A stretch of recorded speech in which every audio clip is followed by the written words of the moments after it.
Okay, so a little lesson in confirmation bias, right? We saw not at all what we expected to see, right? What we saw instead was as intensity increased, the kinetic energy was unchanged approximately. And as frequency increased, remember, means wavelength goes down, right? Right, because they're inverse to each other. So frequency up means wavelength down. So what happens when wavelength decreases?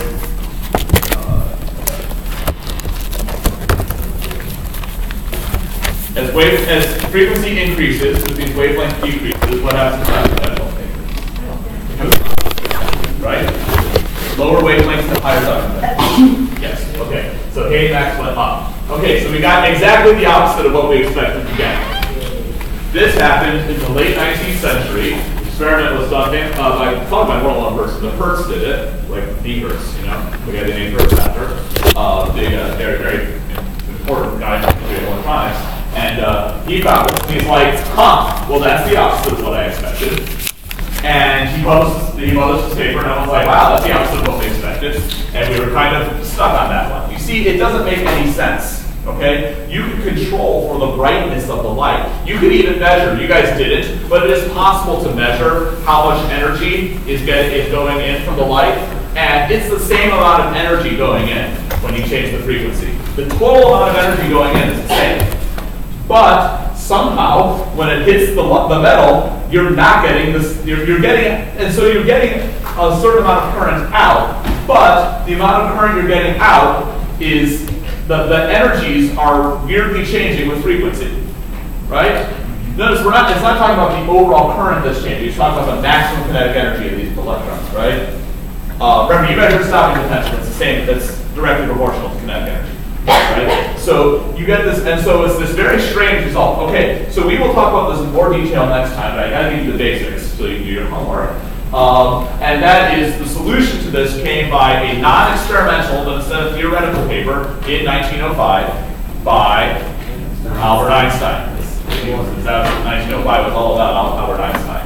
And he made the theoretical observation with no additional experiments to explain everything about the photoelectric effect, including several things you didn't get a chance to observe. And that is, he argues that it makes sense if light is made of particles, which he referred to as quanta. That was what he called them. Quanta from the Latin word for count. So you can count them. With energy, the energy of a particle is h times the frequency. What's h? A constant called Planck's constant that was known at the time. I'll try and fill you in on the history of that tomorrow, but right now Planck's constant h is in SI units 6.63 times 10 to the negative 34 joules times seconds. That's SI units. 6.63 times 10 to the negative 34 is the number. If you're not memorizing it, you should write it down so you can use it. Okay? So that was an already known number. He theorized that light comes in particles, and the particles have energy that is proportional to their frequency. So blue light is made of particles of different energy than red light. Okay? So that's his theory. Why does that work? Well, if you think about it, we've been, according to what we just saw on Tuesday, what is light? A wave, right? So when we say brighter light for a wave, what does brighter light mean? Greater amplitude. Greater amplitude, right? Okay? And we change the color, that changes the frequency. Okay? Einstein argues for a different interpretation. If light is made of particles, what does brighter light mean? More particles, right? But more particles of the same energy, right? So the reason this picture makes sense is because this is the metal. Inside the metal, there are a bunch of electrons, right? And one photon, one light particle, hits one electron, knocking that single electron out, right? Thus, one photon imparts its energy to one electron, right? Therefore, what matters is not the total amount of energy hitting the thing, but rather the energy of a single photon. You see that? Because each electron only gets hit by one light particle. So therefore, what's relevant for this experiment is the net energy of one light particle. So, when you have brighter light, according to Einstein, what does that mean about the particles? There are more particles.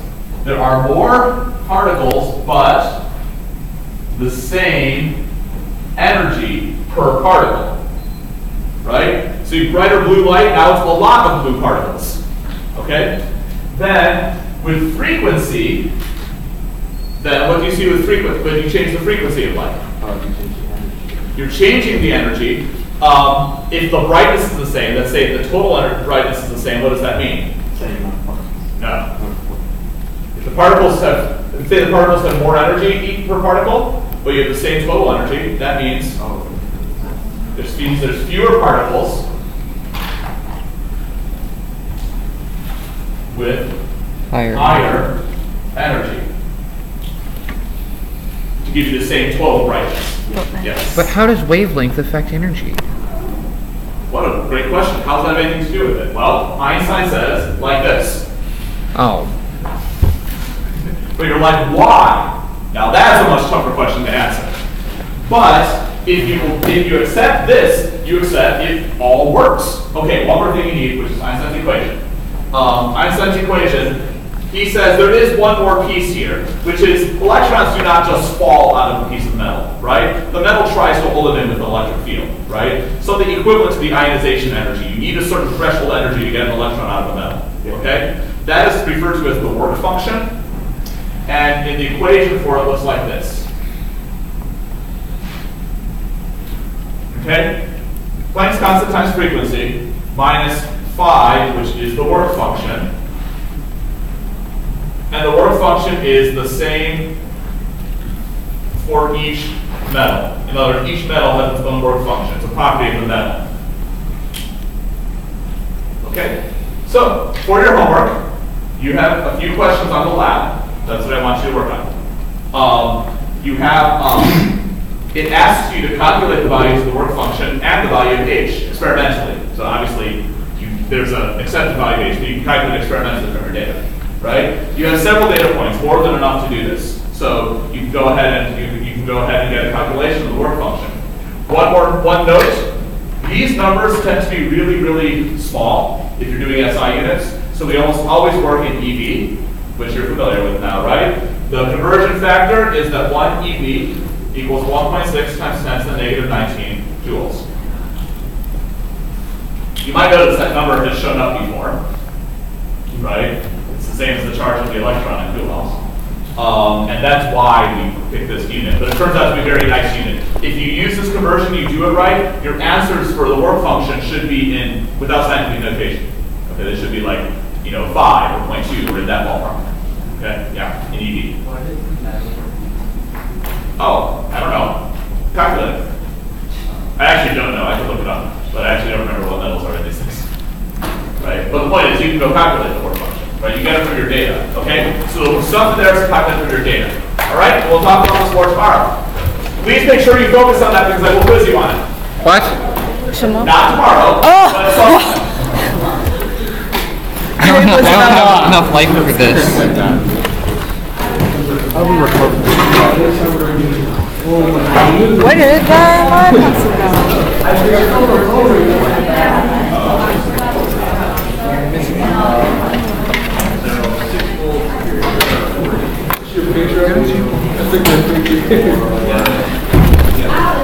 Did I tell you about the time Richard Feynman lit his hand on fire? Did you tell you about the time we're all about to fail this class? Okay, well, duh. But that's not relevant to my thing. Did I tell you about the time Richard Feynman dressed up as an English woman? I told you about that time. Did I tell you about the time where Richard Feynman ended the world? He didn't do that. Did I tell you about the time when Richard Feynman went to a bar with a bunch of students? He did that all the time. Did I tell you about the time where Richard Feynman died? He did that. He was real edgy when he did that. Did I tell you about the time where Richard Feynman proved that his own existence